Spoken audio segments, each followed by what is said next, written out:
దేవుని నామంలో ఈ యొక్క వీడియో వీక్షిస్తున్న ప్రతి ఒక్కరికి కూడా వందనాలు చెల్లించుకుంటున్నానండి.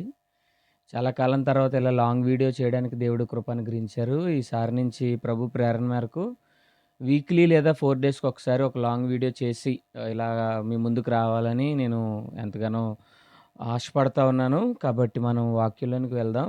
ఈరోజు మీరు థంబ్‌నెయిల్ చూసినట్లుగానే వాక్య భాగం అంతా కూడా బైబిల్ గ్రంథంలో ఆది సంఘం ఏ విధంగా ఆదరింపబడింది, ఏ విధంగా ప్రభులో వాళ్ళు ధైర్యపరచబడ్డారు అనేటటువంటి వర్డ్ ఆఫ్ ఎంకరేజ్‌మెంట్‌ని మనము గమనిద్దాం.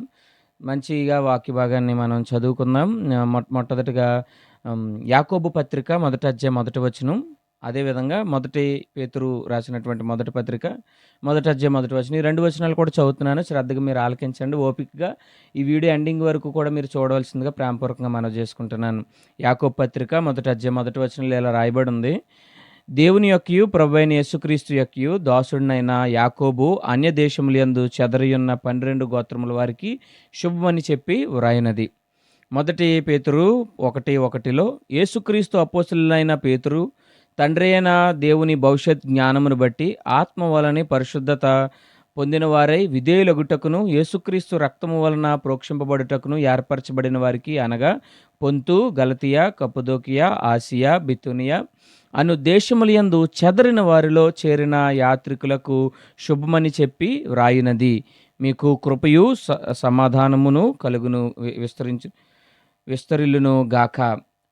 చదవబడినటువంటి లేఖన భాగంలో మనకి కామన్‌గా ఒక మాట కనిపిస్తది. చెదరియున్న గోత్రముల వారికి, చెదరిన వారిలో చేరిన యాత్రికులకు అని. ఎవరి చెదరిన వారు? ఏం జరుగుతుంది ఇక్కడ అనే సంగతిని మనం గమనిద్దాం.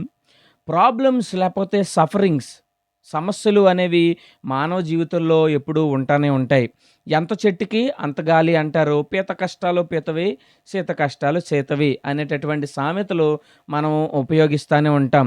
కారణం ఏంటనంటే ఆర్థిక, ఆరోగ్య, ఆప్తులు యొద్ద నుంచి వచ్చేటటువంటి ఇబ్బందులు, అందరి దగ్గర నుంచి వచ్చేటటువంటి సమస్యలు మనకి ఎప్పుడూ ఉంటానే ఉంటాయి అని మనకి తెలిసిన సత్యమే. ఉదాహరణకు యోబు జీవితం చూడండి. ఎప్పుడూ కూడా ఏదో ఒక సమస్య తనకి ఉన్నది మొదట్లో. అటువంటి విధంగా మన జీవితాల్లో కూడా ఎప్పుడూ సమస్యలు ఉంటానే ఉంటాయి. పైగా ఆది సంఘంలో మొట్టమొదటి 3 శతాబ్దాల్లో కూడా మొదటి శతాబ్దం నుంచి 300 సంవత్సరం వరకు కూడా రోమా ప్రభుత్వం అక్కడ ఏలేది. ఆ సమయంలో క్రైస్తవ్యం అంతా కూడా ఇల్లీగల్ మాట. ఇల్లీగల్ అంటే ఎలా అనుకుంటున్నారు?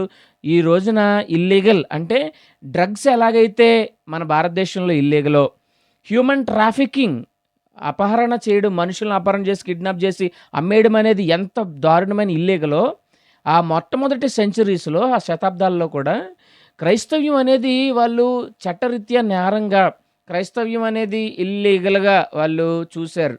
అంత ఇల్లీగల్‌గా చూసినప్పటికీ కూడా క్రైస్తవ్యం పెరిగింది. అంత ఇల్లీగల్‌గా చూసినప్పటికీ కూడా ప్రజల్లో సమస్యలు పెరిగినా కూడా ఎవరో కూడా యేసు ప్రభుని విడిచి, సంఘాన్ని విడిచి వెళ్ళిపోని పరిస్థితులు మనకు కనిపిస్తాయి. ఎందుకని ఇల్లీగల్ అయింది? మళ్ళీ ఈ ముక్కని ఎవరో ఒకళ్ళు కట్ చేసి దీన్ని ఏదో పెద్ద దుష్ప్రచారం చేసే అవకాశాలు కూడా ఉన్నాయి. ఎందుకు ఇల్లీగల్ అయింది అనంటే మెయిన్‌గా 2 రీజన్స్ ఉన్నాయి. మొట్టమొదటి రీజన్ ప్రభువు అనే మాటతో వచ్చిన సమస్య. ఎందుకనంటే రోమా ప్రభుత్వంలో ప్రభువు అనే మాట గ్రీకులో కురియోస్ అంటారు. ఈ కురియోస్ అనే మాట కేవలము చక్రవర్తికి మాత్రం ఉపయోగించాలి. లార్డ్ అనే మాట చక్రవర్తే సమస్తం. చక్రవర్తే కురియోస్, చక్రవర్తే రాజు, చక్రవర్తే దేవుడు. కానీ కొత్తగా గుంపు ఏర్పడ్డది. ఆ గుంపు పేరు క్రైస్తవులు. ఈ గుంపు చేసేటటువంటి మొట్టమొదటి బాధ ఏంటనంటే వారికొక ప్రభువు ఉన్నాడంట. ఆల్రెడీ ఉన్న రాజు కాదని, ఆల్రెడీ ఉన్న ప్రభుత్వం కాదని వాళ్ళు మరొక కురియోస్‌ని ఎంచుకున్నారు అని రోమా ప్రభుత్వం వీరి మీద విరుచుకుపడడం మొదలుపెట్టింది. రెండవ సమస్య ఏంటనంటే వారి రాజ్యం ఉంటుండగా, ప్రభుత్వము వారిది, రోమా రాజ్యం ఉంటుండగా వీళ్ళు అపోస్తలులు ఆది సంఘము ఒక కొత్త బోధ చేయడం ప్రారంభించారు. ఆ బోధ దేవుని రాజ్యము అనే బోధ. ఇక్కడ ప్రభుత్వము రామరాజ్యం ఉంటుండగా వీళ్ళు కొత్త రాజ్యాన్ని స్థాపించి విప్లవాన్ని సృష్టించి వీరు నక్సలిజం, మావోయిజం అన్నట్లుగా వీళ్ళు వ్యతిరేక భావాన్ని సృష్టిస్తున్నారు అన్నట్లుగా క్రైస్తవ్యాన్ని ఎప్పుడైతే యూదుల్లో ఒక తెగ కాదు అని వాళ్ళు భావించారో ఆ రోజు నుంచి కూడా ఇల్లీగల్గా మార్చేశారు. ఎప్పుడైతే ఇల్లీగల్గా మార్చేశారో మారణ హోమాలు పెరిగిపోయాయి. ఎప్పుడైతే క్రైస్తవ్యం అనేది క్రీస్తుని వెంబడించిన వారు అనేది ఇల్లీగల్ అయిపోయిందో అది చావుకి దారితీసింది. యెరూషలేములో స్టెఫను మరణం దగ్గర ప్రారంభించబడినటువంటి ఈ మారణహోమం ఈ సంఘాలన్నీ కూడా చెదరే వరకు తీసుకొచ్చేసిందన్నమాట. నీళ్లు కింద పడితే ఎలా చెల్లాచెదరైపోతాయో ప్రజలందరూ కూడా అలా చెల్లాచెదరైపోవడం మొదలుపెట్టారు. ఇప్పుడు కూడా అదే కదా సమస్యలు. సేవకుల్ని అరెస్ట్ చేస్తున్నారు, చంపేస్తున్నారు, సువార్థికుల్ని కొడుతున్నారు. సంఘాలు విశ్వాసులు కూడా భయాలతో చెదిరిపోయాయి. ఒక్కొక్క చోట అయితే యవ్వన బిడ్డలు వారి వారి ఐడెంటిటీ క్రిస్టియన్స్ అని చెప్పుకోవడానికి భయపడుతున్నారు. ఉదాహరణకు ట్రైన్లో ప్రయాణిస్తూ ఉంటే అక్కడ వారి ఐడెంటిటీని బయట పెట్టుకోవడానికి భయపడేటటువంటి పరిస్థితులు. వాళ్ళు ఉద్యోగం చేసే చోట డొమెస్టికల్కి వైలెన్స్ని క్రియేట్ చేస్తున్నారు. వాళ్ళ యొక్క కార్పొరేట్ పరిస్థితుల్లో కూడా వారు ఎన్నో అవమానాలు, ఇబ్బందులు గురి చేస్తూ ఉన్నారు. ఇటువంటి సమస్యల మధ్య, మనకు వచ్చే బాధల మధ్య, మనకున్న పర్సనల్ ప్రాబ్లమ్స్ మధ్య, సోషల్ ప్రాబ్లమ్స్ మధ్య, ఎకనామికల్ ప్రాబ్లమ్స్ మధ్య సంఘం ఇంత భయంకరమైన పరిస్థితుల్లో ఆది సంఘం ఉంటే వాళ్ళు ఎలా ఆదరించబడ్డారో 2 సంగతులు మనం చూసి ఈ వాక్యాన్ని నేను ముగించేస్తాను. మొట్టమొదటి సంగతి, వారి ధైర్యం మన ధైర్యం ఏమిటి అనంటే పరలోకం, ఆయన ఇచ్చే మహిమ. మన ధైర్యం పరలోకం, మన ధైర్యం ఆయన ఇచ్చే మహిమ. నేను చదువుతున్నాను, చాలా శ్రద్ధగా ఆలకిద్దాం. శ్రమల్లోనూ నిరుత్సాహాల మధ్యలోనూ మనకి పరలోకం, మనకి దేవుడిచ్చేటటువంటి ధైర్యము, ఆయన మనకి ఇస్తాను అని దాచించినటువంటి ఆ మహిమ మనకి ఉన్నటువంటి ధైర్యము. 2 కొరింథీయులకు రాయబడిన పత్రిక 11వ అధ్యాయము 23 నుంచి 33 వరకు కూడా పౌలు పొందిన శ్రమలు ఈ విధంగా రాయబడి ఉన్నాయి. నేను చదువుతున్నాను, శ్రద్ధగా ఆలకించండి. వారు క్రీస్తు పరిచారకుల వెర్రివాని వలె నేను మాట్లాడుచున్నాను. నేనును మరి ఎక్కువగా క్రీస్తు పరిచారకుడును, మరి విశేషముగా ప్రయాసపడితిని. మరి అనేక పర్యాయములు చెరసాలలో ఉంటిని, అపరిమితముగా దెబ్బలు తింటిని, అనేక మారులు ప్రాణాపాయములలో ఉంటిని. యూదుల చేత 5 మారులు 1 తక్కువ 40 దెబ్బలు తింటిని. 3 మారు బెత్తములతో కొట్టబడితిని, ఒక్కసారి రాళ్లతో కొట్టబడితిని. 3 మారు ఓడ పగిలి శ్రమ పడితిని. ఒక రాత్రింబగళ్ళు సముద్రములో గడిపితిని. అనేక పర్యాయములు ప్రయాణములోను, నదులలోను, ఆపదలలోను, దొంగల వల్లైన ఆపదలలోను, నా స్వజనులైన ఆపదలలోను, అన్యజనుల వలనైన ఆపదలలోను, పట్టణములలో ప్రయాస పడితిని. ప్రయాసముతోనూ కష్టములతోనూ, తరచుగా జాగరములతోనూ, ఆకలి దప్పులతోనూ, తరచుగా ఉపాసములతోనూ, చలితోనూ, దిగంబరత్వముతోనూ ఉంటిని. ఇవన్నీ కాక సంఘములన్నిటిని గూర్చి చింతయు నాకు కలదు, ఈ భారము దినదినము నాకు కలుగుచున్నది అని ఎప్పటికప్పుడు కూడా అతను భయపడతానే ఉన్నాడు, బాధపడతానే ఉన్నాడు, యాతన పడ్డాడు, కొట్టబడ్డాడు, వేదన చెందాడు. ఇక్కడ మనం చూసాం అనుకోండి, 39 కొరడా దెబ్బలు 5 సార్లు తిన్నాడు ఆయన. 3 సార్లు బెత్తంతో కొట్టబడ్డాడు. ఉదాహరణ మనం గుర్తుపెట్టుకుంటే, ఆయన రోమా సిటిజన్, రోమా పౌరుడు. కొట్టడం ఇల్లీగల్ కదా. కొట్టడం ఇల్లీగల్ అయినప్పటికీ కూడా ఆయన్ని ఇల్లీగల్గా కొట్టారు. నేరస్థాపన నిరూపించబడక ముందే ఆయనని చంపాలి అని అనుకున్నారు. లుస్త్రాలో రాళ్ల చేత కొట్టబడ్డాడు, చావుకి అప్పగించబడ్డాడు. ఊరి చివరికి ఈడ్చిబడి చచ్చిపోయాడు అనుకొని ఆయన అక్కడ వదిలేశారు. ఇంత మాత్రం అనుకుంటే రోడ్లలో ఈయన వదలలేదు, అనుకుంటే సముద్రంలో కూడా వదలలేదు. ఆయన ఎక్కడ ప్రయాణం చేసినా అక్కడ ఓడలు బద్దలైపోయాయి, దొంగలు దోచుకునే పరిస్థితులు అక్కడ కనిపిస్తూ ఉంది. ఇన్ని యాతనల మధ్య పౌలు గారు మీకు ఉన్నటువంటి శ్రేష్టమైన ఆ యొక్క ధైర్యం ఏమిటి? పౌలు గారు మీరు ఇన్ని గొడవలు పడ్డారు, ఇన్ని యాతనలు పడ్డారు, ఆకలిని అనుభవించారు, దిగంబరత్వం, బట్టలు వేసుకోవడానికి మీ దగ్గర ఏమీ లేదు, తినడానికి తిండి లేదు, వైభవాన్ని అనుభవించారు కదా. ఇంత దారుణాతి దారుణంలో మీకు ఉన్న ధైర్యం ఏంటి? ప్రభువు మీకు ఏదన్నా చేస్తాడని మీరు చూసారా? లేకపోతే మీకున్నటువంటి శ్రేష్టమైన ఆదరణ ఏంటి అని అడిగితే, రోమపత్రిక 8వ అధ్యాయం 18వ వచనంలో ఆయన అంటున్నాడు, మన ఎడల ప్రత్యక్షం కాబోవు మహిమ ఎదుట ఇప్పటి కాలపు శ్రమలు ఎన్నదగినవి కాదు అని నేను ఎంచుచున్నాను అంటున్నాడు. Praise the lord. పౌలు గారికి ఉన్నటువంటి ధైర్యం ఏంటంటే, ఇప్పుడున్న శ్రమల మధ్య రాబోయే మహిమను తలుచుకోవడం నా ధైర్యము అంటున్నాడు. రాబోయే మహిమ, నాకు దేవుడిచ్చేటటువంటి ఆ మహిమ ముందు ఈ శ్రమలు ఏమాత్రం ఎన్నదగినవి కాదు. ఏ శ్రమలవి? 5 సార్లు కొరడా దెబ్బలతో కొట్టబడడం, 3 సార్లు బెత్తములతో కొట్టబడము, చావుకి చితకొట్టినట్లుగా రాళ్లతో కొట్టబడము, సముద్రం మధ్య షిప్పులు ఇరిగిపోతూ ఉంటే, ప్రాణాపాయ పరిస్థితులు, తిండి తినడానికి లేకపోతే, ఈ శ్రమలన్నిటి మధ్య కూడా ఈ పౌలుకి ఉన్నటువంటి గొప్ప ధైర్యం ఏమిటనంటే, నా దేవుడు నాకు ఇచ్చే మహిమ నాకు ఎంతో గొప్ప ధైర్యము. ఈరోజు విడుదల కోసం ఆయన చూడలేదు, ఈ భూమి మీద ఏదో జరిగిపోద్దని నేను చూడలేదు కానీ, అదిగో దేవుడిచ్చే ఆ మహిమ కొరకు, దేవుడిచ్చే ఆ పరలోకం కొరకు, దేవుడిచ్చేటటువంటి ఆ యొక్క సువర్ణమైన పట్టణము నా ధైర్యము అని ధైర్యంగా ఉన్నాడు. ఈరోజు మన ధైర్యం ఏంటో తెలుసా ప్రియులారా? మనం అనుభవించే ప్రతి శ్రమల్లోనూ, మనకున్నటువంటి ప్రతి వ్యాధుల్లోనూ గుర్తుపెట్టుకోవాల్సింది, నా దేవుడు నా కొరకు దాచినటువంటి ఆ మహిమ ఎదుట ఇవేవి కూడా నాకు ఎన్నదగినవి కావు అనే సంగతిని మనం గుర్తు తెచ్చుకోవాలి. ఈ విషయాన్ని యేసన్న గారు శ్రేష్టమైన పాటలో ఉంచారు. యేసయ్య నీ కృప తలంచగానే నా శ్రమలుగా అనిపించలేదే, నీవు నాకిచ్చే మహిమ ఎదుట ఇవి అన్నదగినవి కావే. ఆయన రాసినటువంటి ఆ పాటలో నీవు నాకిచ్చే మహిమ ఎదుట ఈ శ్రమలే కాదు, కారణం ఆ మహిమ నాకు ఉత్సాహం, ఆ మహిమ నాకు ధైర్యము, ఆ మహిమ నాకు ఆదరణ అనేది యేసన్న గారు ఆ పాటలో దాచించారు. ఇంతటితో మనం వదిలేయకూడదు. ఇది కేవలం పౌలు గారి అనుభవం మాత్రమే కాదు, పేతురు అనుభవం కూడా చూడండి. పేతురు తన పత్రికలో మొదటి పత్రిక 4:12-13 ఈ విధంగా రాస్తున్నాడు. ప్రియులారా, మిమ్మును శోధించుటకు మీకు కలుగుచున్న అగ్ని వంటి శ్రమలను గురించి మీకేదో ఒక వింత సంభవించినట్లు ఆశ్చర్యపడకుడి. క్రీస్తు మహిమ బయలుపరచబడినప్పుడు మీరు మహానందముతో సంతోషించు నిమిత్తము క్రీస్తు శ్రమలలో మీరు పాలువారై ఉన్నంతగా సంతోషించండి. చూడండి, మీరు మహానందముతో సంతోషించిన నిమిత్తము క్రీస్తు శ్రమల్లో ఎలాగైతే సిలువ యాగం పొందాడో ఆ విధంగా కూడా మీరు సంతోషించండి అని అంటున్నాడు. ఇది రాసేటప్పటికి సంఘం వయసు ఎంత అనుకుంటున్నారు? పెంతెకోస్తు దినం జరిగి ఈ ఈ ఈ ఈ పత్రిక రాసే సమయానికి దగ్గర ఒక 35 సంవత్సరాల గ్యాప్ ఉంటుంది అంతే. ఈ 35 సంవత్సరాల వయసు కలిగినటువంటి చిన్న సంఘం, అప్పుడే రక్షించబడినటువంటి ప్రజలందరూ కూడా ఏర్పడినటువంటి సంఘం, అప్పుడు అది క్రీస్తు శకం 64-67 ప్రాంతంలో రోమా ప్రభుత్వం నీరో కాలంలో ఈ పరిస్థితులన్నీ జరుగుతున్నాయి. అగ్ని వంటి శ్రమలు అన్నట్టుగానే ఇక్కడ అగ్ని అయిపోయింది. ఈ చక్రవర్తికి ఎందుకో కానీ యేసుప్రభు నమ్ముకున్న వాళ్ళంటే నచ్చదో, కెట్టదో. దీనినే ఇండైరెక్ట్గా ఎవరైతే యేసుప్రభుని ఇష్టపడని మోకలు ఉంటారో ఆ ఉన్మాదుల్ని ప్రేరేపించేటటువంటి ఎంకరేజ్ చేసే వ్యక్తిగా ఈ రాజు తయారయ్యాడు.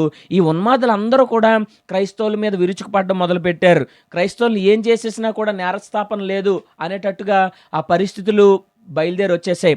ఇంత మాత్రమే కాదు, వారు ఆ రోమా పట్టణాన్ని తగలబెట్టేసి అది క్రైస్తవులే చేశారు అని నీరో తోసేశాడు. ఈ రోజున కూడా ఎవరో ఒకరు తగలబెట్టేస్తారు, అది మన మీద తోసేస్తారు. ఎటు చూసినా అపనిందలు. నా నిమిత్తము జనులు మిమ్మల్ని నిందించి హింసించి మీ మీద అబద్ధముగా చెడ్డ మాటలు పలికే రోజులు వస్తాయి. త్రాగకుండా త్రాగేసి చచ్చిపోయాడు అని అంటారు, తిరగకుండా తిరిగేసి చచ్చిపోయాడు అంటారు. ఒకనొక సమయంలో ఒక సేవకుడికి ఒక ఉన్మాది ఇచ్చినటువంటి సవాల్ ఈ విధంగా ఉంది, శ్రద్ధగా ఆలకిద్దాం. ఒరే, నీ పిల్లల్ని చెరిచేస్తాం, నీకు ఎయిడ్స్ రక్తం ఎక్కించేసి నువ్వు వ్యభిచారం చేత జబ్బుపడి ఈ విధంగా చచ్చిపోయావని అటాప్సీ రిపోర్ట్స్లో వచ్చేలా మేము చేసేస్తాం, నీకున్న సాక్ష్యాన్ని మేము తగలపెట్టేస్తాం అనేటటువంటి అధైర్యపరిచే మాటలు, బెదిరించే మాటలు సేవకులు వినే రోజుల్లో మనం ఉన్నాం. ఇటువంటి పరిస్థితుల్లో ఉన్నప్పుడు పేతురు గారు చెప్తున్నారు, మీరు ఆశ్చర్యపడద్దు. ఇటువంటి సమయంలో పేతురు చెప్పేటటువంటి మాట ఏంటంటే, మీరు మహానందముతోనూ సంతోషించే నిమిత్తము క్రీస్తు శ్రమల్లో మీరు పాలువై ఉన్నంతగా సంతోషించండి. క్రీస్తు శ్రమల్లో మీరు పాలువై ఉండండి. ఎందుకనంటే మీరు అలాగా కిందకి చదువుకొని వెళ్ళిపోయారు అనుకోండి, అక్కడ ఉంటుంది దేవుడు మనల్ని మహింపరచబడపోతున్నాడు. ఈ శ్రమల వెంబడి దేవుడు మన కొరకు మహిమను దాచుంచాడు. ఆ దేవుని మహిమ కొరకు మీరు వేచి ఉండండి అని వాళ్ళు ఎదురు చూశారు. ప్రియులారా, మీకు ఇంకో విచిత్రం చెప్పనండి. ఈ రోమా ప్రభుత్వం కిందే ఈ నీరో కాలంలోనే పేతురు పౌలు కూడా చచ్చిపోయారు. పేతురు పౌలు కూడా హతసాక్షులై, పేతురేమో తలక్రిందులుగా సిలువ వేయబడి, పౌలేమో తన యొక్క జీవితంలో ఆ రోమా యొక్క వీధుల్లో ఏడ్చబడి శిరచ్ఛేదన చేయబడి అక్కడ చచ్చిపోయారు. వాళ్ళ ప్రాణత్యాగానికి కూడా వెనకాడలేని విధంగా వాళ్ళు ధైర్యపరచబడ్డారంటే వారి యొక్క నినాదం ఏమిటో తెలుసా అండి? దేవుడు యొక్క మహిమ నా కొరకు దాచించాడు, ఆ పరలోకము నా ధైర్యం. నీ ధైర్యం ఈ రోజున విడుదల పాట అనుకోండి, ఆ పాట కనుక నీ జీవితంలో వర్ధిల్లకపోతే ధైర్యం పోతుంది. నీ ధైర్యం గనక అద్భుతంగా అనుకోండి, ఆ అద్భుతం జరగకపోతే మన జీవితంలో భక్తి పోతది. నా ధైర్యం పరలోకమైతే చావు వరకు నేను ధైర్యంగా ఉంటాను. నా ధైర్యం దేవుడిచ్చే మహిమైతే మరణాంతరం వరకు నేను ప్రభు కొరకు నిలబడతాను. మన ధైర్యం ఏది? నా ధైర్యము ప్రభు మహిమ, నా ధైర్యము దేవుడిచ్చే పరలోకము అని జ్ఞాపకం ఉంచుకుందాం. ఇది మొదటి మాట. మన ధైర్యం ఏమిటి? మన ధైర్యము పరలోక రాజ్యం ప్రియులారా. మన ధైర్యము దేవుడిచ్చే మహిమ. రెండో సంగతి, మన ధైర్యము రెండవ రాకడ. మన ఆదరణ రెండవ రాకడ, వారి ఆదరణ రెండవ రాకడ. చదువుతున్నాను, మొదటి తెస్సలోనికలు రాయబడినటువంటి పత్రిక 4వ అధ్యాయము 14వ వచనం నుంచి 18వ వచనం వరకు ఈ విధంగా రాయబడి ఉంది. యేసు మృతి పొంది తిరిగి లేచినని మనము నమ్మిన ఎడల అదే ప్రకారము యేసునందు నిద్రించిన వారిని దేవుడు ఆయనతో కూడా వెంటబెట్టుకొని వచ్చును. మేము ప్రభువు మాట బట్టి మీతో చెప్పినది ఏమనగా, ప్రభువు రాకడ వరకు సజీవులమై నిలిచియుండు మనము నిద్రించిన వారి కంటే ముందుగా ఆయన సన్నిధిని చేరము. ఆర్భాటముతోనూ ప్రధాన దూత శబ్దముతోనూ దేవుని బూరతోనూ పరలోకము నుండి ప్రభువు దిగివచ్చును. క్రీస్తునందుండి మృతులైన వారు మొదట లేతురు.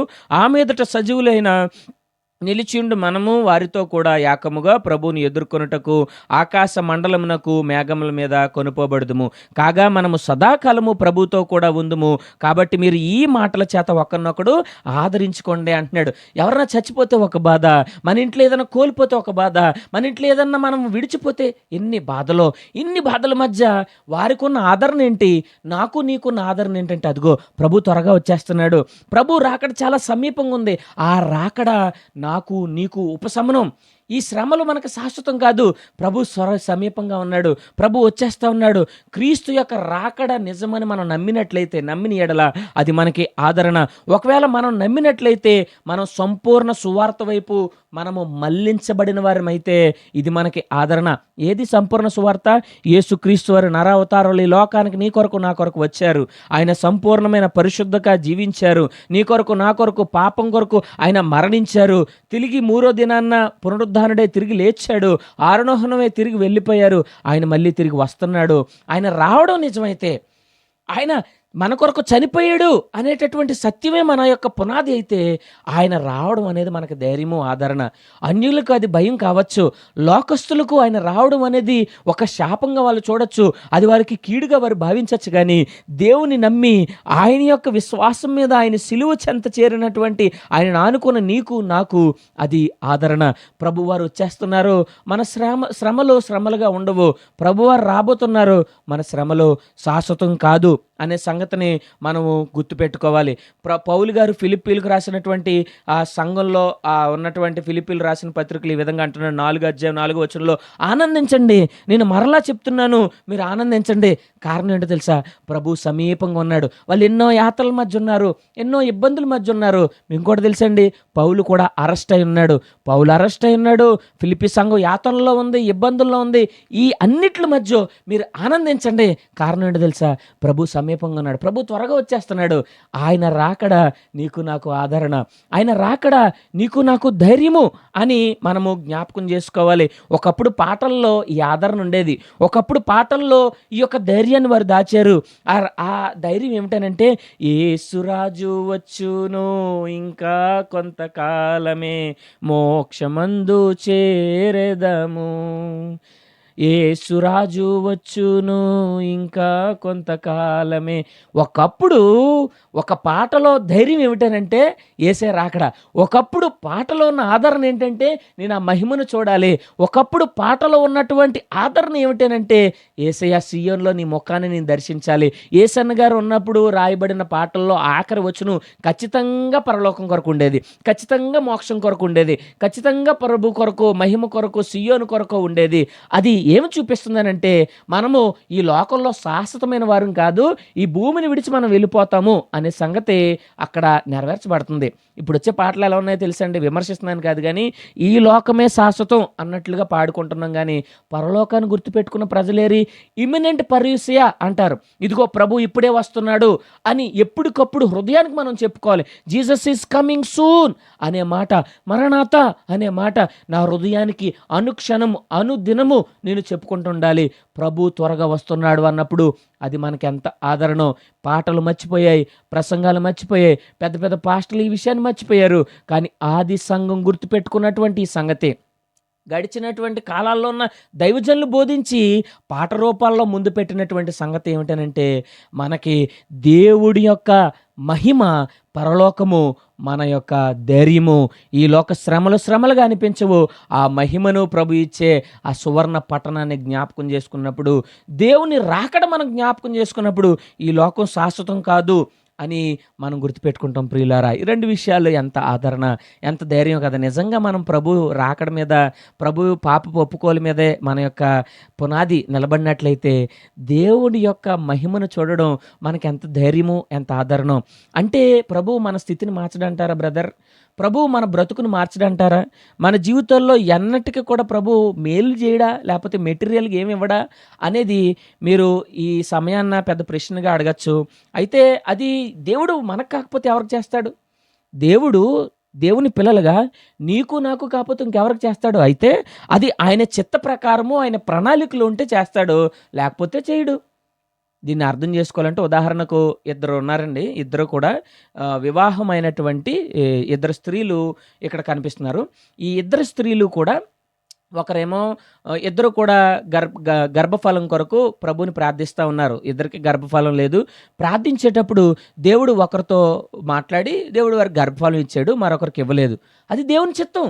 దేవుడు ఒకరికి గర్భఫలం ఇచ్చి ఆయన మహింపరచుకోవడం దేవుని చిత్తం, ఒకరికి ఇవ్వక మహింపరచుకోవడం ఆయన చిత్తం. ఆయన చిత్తం మనకి జరిగే అద్భుతం కన్నా గొప్పదే. ఇది మనం గుర్తుపెట్టుకోవాల్సింది. మనకన్నా, మన జీవితాల కన్నా ఆయన గ్రాండ్ ప్లాన్, ఆయన మహాప్రణాళిక గొప్పది. ఆయన మహాచిత్తం చాలా పెద్దది. If he want to take suffering from us to do by doing miracle, okay, let him do miracle in me. ఒకవేళ నా జీవితంలో ఉన్నటువంటి శ్రమలన్నిటినీ తీసేసి దేవుడు అద్భుతం చేయాలనుకుంటే చేయనే. If you don't want to do a miracle in me and make me to suffer more, let him do. I glorify the God. ఒకవేళ దేవుడు నా జీవితంలో ఏ ఒక్క శ్రమ తీయకుండా ఆయన మహింపరచాలనుకుంటే అలాగే చేయనివి. ఒక రోజున దేవుడు ఐతూకుని పౌలు ద్వారా స్వస్థపరిచిన దేవుడు అదే పౌల్ని శిరఛేదనలో దేవుడు హతసాక్షిగా మహింపరుచుకున్నాడు. ఈ విధంగా మనం చూస్తే ఒక చోట హిజ్కియాకి ఆయుష్ పెంచినటువంటి యెషయా తన యొక్క పాదాల పైకెత్తి తలక్రిందులుగా రంపాల చేత కొయ్యబడి చచ్చిపోయాడు. ఒకరికి మహిమపరచబడి దేవుడు ఒకరికి అద్భుతం చేసి మహిమపరచబడడం ఎంత నిజమో, ఒకరిని శ్రమల పాలుల ద్వారా దేవుడు మహిమపరచడం కూడా అంతే నిజం. ఒక చోట అద్భుతం జరగడం ఎంత నిజమో, ఈక్వెడార్ ప్రాంతంలో జిమ్మేలెట్ లాంటి వాళ్ళు చనిపోవడం కూడా అంతే నిజం. ఈ రెండు విషయాలు కోఈక్వల్గా వెళ్ళినప్పుడే పాటలు సత్యంగా ఉంటాయి. ఏ పాట చూపెడుతుందండి ఈ రోజున ఈ రెండు సత్యాలు కలిపి అని అంటే మనకు కనిపించదు. మనం గుర్తుపెట్టుకోవాలి, ఇన్ బోత్ కేసెస్ ఈ రెండు ప్రాంతాల్లో కూడా let his will be done to be the glory to the risen one. ఆయన చిత్తమే నెరవేరాలి, ఆయనకే సదా మహిమ కలగాలి. అది మన జీవితంలో అద్భుతం జరిగినా జరగకపోయినా కారణం ఏంటనంటే, నా ఆదరణ ఆయన అద్భుతం చేస్తాడని కాదు, నా ఆదరణ ఆయన ఏదో మార్చేస్తాడని కాదు. మారిస్తాడు, మార్చకపోయినా పర్వాలేదు. నా ఆదరణ పరలోకం, నా ఆదరణ క్రీస్తు ఇచ్చే మహిమ. దేవుడు మిమ్మల్ని దీవించునుగాక. మరొక శ్రేష్టమైన వాక్యం చేత మరో వీడియోలో మనం కలుద్దాం.